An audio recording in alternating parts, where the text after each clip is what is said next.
Halo para penggemar dan pecinta fisika. Pada video kali ini saya akan menjelaskan mengenai deviasi minimum pada prisma. Sebenarnya ini merupakan kelanjutan dari video saya yang terdahulu. Pada video saya yang terdahulu itu sudah saya buktikan bahwa deviasi itu adalah persamaannya seperti ini ya. Deviasi I1 plus R2 min beta. Beta itu sudut puncak prisma, I1 sudut datang di permukaan 1, R2 sudut bias di permukaannya kedua. Nah, kalau beta itu adalah sudut puncak prisma atau sudut pembias prisma. Nah, R1, I2 kalau dijumlahkan jadi beta. Ini pun sudah saya buktikan. Nah, terus kemudian hukum Snellius juga sudah pernah saya bahas di permukaan 1 maupun 2. Nah, ini materi dari G Provis F224. Jadi kalau Anda bingung mengenai persamaan-persamaan ini, Anda tonton dulu G Provis F224. Tapi kalau sudah familiar dengan rumus ini, langsung aja ya. Deviasi minimum memang bisa terjadi kalau misalkan I1 ini diubah-ubah. Kalau I1 diubah-ubah, maka otomatis R2 juga akan berubah-ubah. Kalau berubah-ubah, maka kita akan bisa mencari deviasi yang paling kecil yang terjadi. Nah, deviasi yang paling kecil yang terjadi itu namanya deviasi minimum. Nah, itu mau kita cari rumusnya. Bagaimana rumusan dari deviasi minimum? Nah, deviasi minimum itu memiliki syarat, ya, memiliki syarat. Bagaimana kita bisa menurunkan syaratnya? Nah, itu sangat mudah. Kalau dia minimum, tentunya syaratnya hanya satu, bahwa turunan deviasi terhadap sudut datang yang pertama itu harus 0. Nah, jadi kalau begitu persamaan 1 ini kita turunkan terhadap I1. Jadi kalau kita turunkan, jadi deviasi ini turunannya terhadap sudut datang yang pertama, ini berarti kalau diturunkan adalah 1 ya, 1 plus, nah R2 ini kalau diturunkan adalah seperti ini, dr2 per di1. Nah, beta kalau diturunkan ini adalah 0 gitu ya. Kenapa? Karena beta itu adalah bersifat konstan, tetap ya, tidak berubah. Karena dia merupakan sudut puncak prisma. Nah, sekarang karena di sini itu 0, berarti ini 1 plus dr2 per di1, sehingga nanti dr2 per di1 itu sama dengan min 1. Nah, ini saya sebut sebagai persamaan yang kelima. Nah, ini sudah saya kumpulkan persamaannya ya. dr2 per di1 itu adalah sama dengan min 1. Kalau persamaan 2 ini saya turunkan terhadap I1, berarti nanti kan saya turunkan beta itu jadi 0 karena dia konstan. Nah, ini dr1 saya turunkan terhadap I1 seperti ini ya, plus di2 per di1. Nah, akhirnya kita dapatkan min dr1 per di1 itu sama dengan di2 per di1. Tapi ini kan sama, bisa saya coret di1-nya, sehingga kita dapatkan bahwa dr1 per di2 itu sama dengan min 1. Nah, ini saya anggap persamaan yang ke-6. Nah, sekarang kita turunkan atau kita diferensialkan persamaan 3 ini ya. Jadi kalau saya turunkan jadinya N1, turunan sin itu adalah cos I1 di1. Nah, ini turunan yang sebelah kiri, sedangkan yang sebelah kanan N2. Nah, turunan sin itu adalah cos R1 dr1, seperti itu.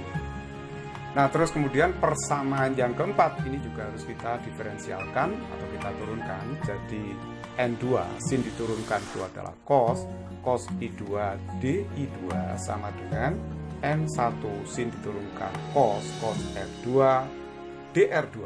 Nah, sekarang kita akan membagi kedua persamaan ini. Tapi sebelumnya kita tata ya. Jadi N1 saya pindahkan ke ruas, yang ini saya pindahkan ke ruas kiri. Jadi N1 cos R2 dr2 itu sama dengan N2 cos I2 di2. Nah, ini perhatikan dua persamaan ini. Ini saya mau bagi, jadi persamaan yang atas dibagi yang bawah. Nah, kalau saya bagi persamaan ini akan didapatkan bahwa cos I1 per cos R2 DI1 per DR2 itu sama dengan, ini habis ya dibagi, berarti ini tinggal cos R1 per cos I2 DR1 per DI2. Seperti itu. Saya bisa mengalihkan silang persamaan ini ya. Jadi cos I1 per cos R2. Ini saya pindahkan ke sana, cross kiri ya. Jadi cos I2 per cos R1 itu sama dengan DR1 per DI2 dikali ini ya, DR2 per DI1. Seperti itu. Perhatikan, Anda lihat di sini bahwa DR1 per DI2 ini ya, nilainya min 1. Jadi ini nilainya min 1. Terus kemudian DR2 per DI1 ini nilainya min 1 juga. Jadi min 1 kali min 1 itu dapatnya adalah 1. Gitu ya. Jadi akhirnya kita dapatkan cos I1 per cos R2 dikalikan cos I2 per cos R1 itu sama dengan 1. Nah, ini saya sebut sebagai persamaan yang ke-7. Oke, persamaan ini, persamaan 7 saya pindahkan ke atas ya. Nah, perhatikan baik-baik. Persamaan 3, ini saya alihkan ke sini ya. Ini persamaan yang ketiga. Persamaan 4 itu bisa saya tulis seperti ini ya. N1 sin R2 sama dengan N2 sin I2. Sama aja kan? Nah, ini sama aja kan? Nah, oke, sekarang perhatikan. Sekarang saya bagi kedua persamaan ini. Persamaan 1 ini saya bagi dengan persamaan yang kedua. Jadi ini kalau saya bagi kedua persamaan ini akan jadinya apa ini? Sin I1 per sin R2 itu sama dengan sin R1 per sin I2. Seperti itu. Nah, atau boleh juga sih saya tulis seperti ini ya. Ini bisa saya tulis seperti ini. Sin I1 per sin R2. Nah, ini saya pindahkan ke ruas kiri. Jadi ini jadinya sin I2 saya bagi dengan sin R1. Dan ini harus sama dengan 1. Begitu ya. Ini saya sebut sebagai persamaan yang ke-8. Nah, ini persamaan 8 tadi sudah saya pindahkan ke sini ya. Perhatikan, ini persamaan 8 sin I1 per sin R2 dikali sin I2 per sin R1 sama dengan 1. Nah, kalau kita lihat persamaan 7 dan 8 ini adalah persamaan yang simetris. Perhatikan sudut-sudutnya ya. Nah, ini sama sudutnya. Ini persamaan yang simetris. Nah, dan ingat bahwa I1, I2, R1, R2 selalu kurang dari 90 derajat. Sehingga harus berlaku bahwa I1 itu sama dengan R2. I1 sama dengan R2 dan I2 itu harus sama dengan R1. Nah, perhatikan kalau I1 sama dengan R2 dan I2 sama dengan R1, pasti ini hasilnya sama dengan 1 di persamaan 7 maupun persamaan 8 gitu ya. Jadi ini akan memenuhi kedua persamaan itu. Nah, inilah merupakan syarat dari deviasi minimum. Nah, dengan syarat inilah kita bisa menghitung deviasi minimum. Nah, tadi kita sudah menemukan syarat deviasi minimum yaitu I1 sama dengan R2 dan R1 sama dengan I2. Dengan syarat ini kita bisa mencari deviasi minimum yang terjadi pada prisma. Jika pada persamaan 1, I1-nya sama dengan R2, R2 diganti I1, maka akan menghasilkan deviasi minimum sebesar yaitu 2I1 ya. 2I1 dikurangi beta. Nah, sehingga I1-nya itu adalah setengah dalam kurung deviasi minimum ditambah dengan beta. Nah, sekarang kalau R1 diganti dengan I2 pada persamaan 2, nah kita masukkan sini ya, I2-nya diganti dengan R1, maka kita dapatkan beta itu sama dengan R1 ditambah dengan R1. Jadi akhirnya kita dapatkan bahwa R1 itu setengah dari beta. Sekarang terapkan hukum Snellius di permukaan 1 atau lereng 1. Jadi di permukaan 1 akan berlaku bahwa N1 sin I1 itu akan sama dengan N2 sin R1. Nah, ini hukum Snellius yang berlaku pada permukaan 1 ya. Nah, sekarang kita masukkan di sini I1 adalah setengah deviasi minimum plus beta ya. Nah, sama dengan N2 dikalikan dengan sin R1-nya adalah setengah beta. Nah, inilah persamaan yang bisa kita gunakan untuk menghitung deviasi minimum. N1 itu adalah indeks lingkungan prisma, di mana prisma itu diletakkan. Kalau diletakkan di udara berarti N1-nya di 1 ya. Nah, delta M itu deviasi minimum, beta itu adalah sudut puncak dari prismanya. Sedangkan N2 itu adalah indeks bias prisma. Nah, bagaimana kalau misalkan dalam persoalan betanya itu terlampau kecil? Dalam arti betanya kurang dari 15 derajat ya, terlampau kecil. Nah, kalau sudutnya terlampau kecil, maka kita bisa mencari deviasi minimum dengan pendekatan. Ada teori yang mengatakan bahwa jika sudut terlalu kecil, tetanya terlampau kecil, maka sinus suatu sudut itu sangat dekat sekali dengan sudutnya, satuan dalam radian ya. Nah, jadi kalau begitu sin setengah delta M plus beta itu sinnya bisa dilepas, sehingga tinggal sudutnya saja, yaitu setengah deviasi minimum plus beta itu sama dengan N2, sinnya dilepas, jadi tinggal setengah beta saja.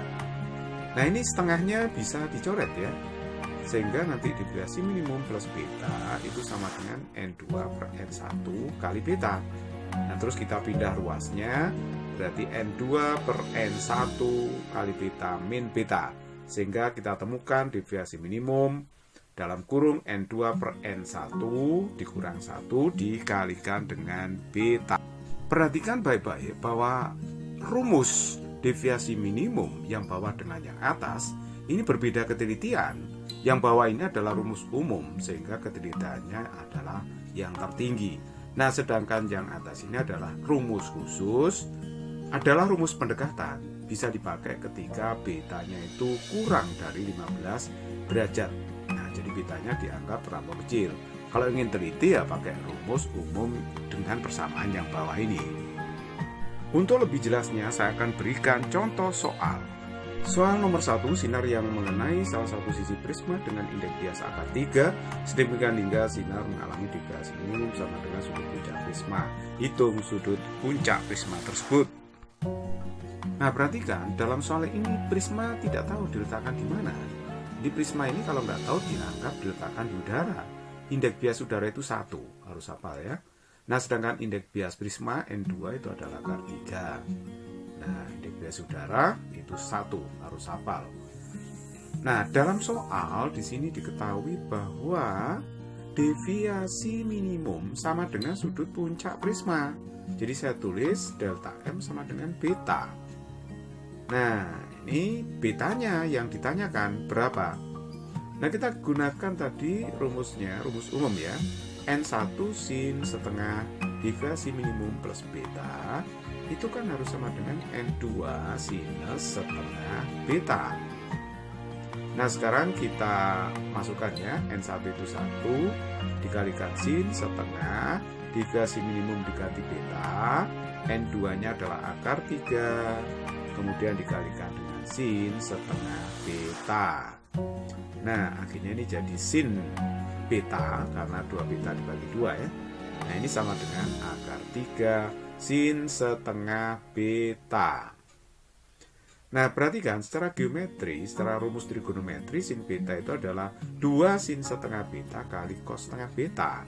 Nah, ini sama dengan akar 3 dikalikan dengan sin setengah beta. Sin setengah beta bisa kita coret seperti itu. Nah, sehingga kita dapatkan bahwa cos setengah beta itu sama dengan 2-nya dipindah ke ruas kanan, sehingga kita dapatkan setengah akar 3. Cos setengah beta, cos setengah akar 3, itu berarti nilai setengah betanya itu adalah 30 derajat. Karena cos 30 derajat itu kan setengah akar 3 ya. Jadi kalau begitu betanya itu adalah 60 derajat. Nah, itulah sudut puncaknya. Soal nomor 2, sebuah prisma dengan indeks bias 1,6 diletakkan dalam air yang berindeks bias 4/3. Bila sudut puncak prisma 10 derajat, maka hitunglah deviasi minimum dari sinar monokromatik yang dijatuhkan pada salah satu sisi prisma. Dalam soal ini sudah diketahui bahwa indeks bias prisma itu adalah 1,6. Nah, sedangkan indeks bias lingkungannya adalah air 4/3. Nah, sedangkan sudut puncak prisma diketahui 10 derajat. Nah, sudut 10 derajat ini kurang dari 15 derajat. Jadi ini sudutnya dipandang sudut yang terlampau kecil. Sehingga dalam menghitung deviasi minimum, kita bisa menggunakan rumus pendekatan tadi. Jadi kalau kita gunakan rumus pendekatan, deviasi minimum itu adalah sama dengan N2 per N1 dikurang 1 dikalikan beta. Nah, kalau kita masukkan N2 nya 1,6 dibagi 4/3 dikurangi 1 dikalikan dengan 10 derajat. Nah, ini kita bisa hitung 1,6 dikalikan 3, 4,8 dibagi 4, 1,2 dikurangi 1 ya, kali 10 derajat. Jadi 1,2 dikurangi 1, 0,2 kali 10. Hasilnya adalah 2 derajat.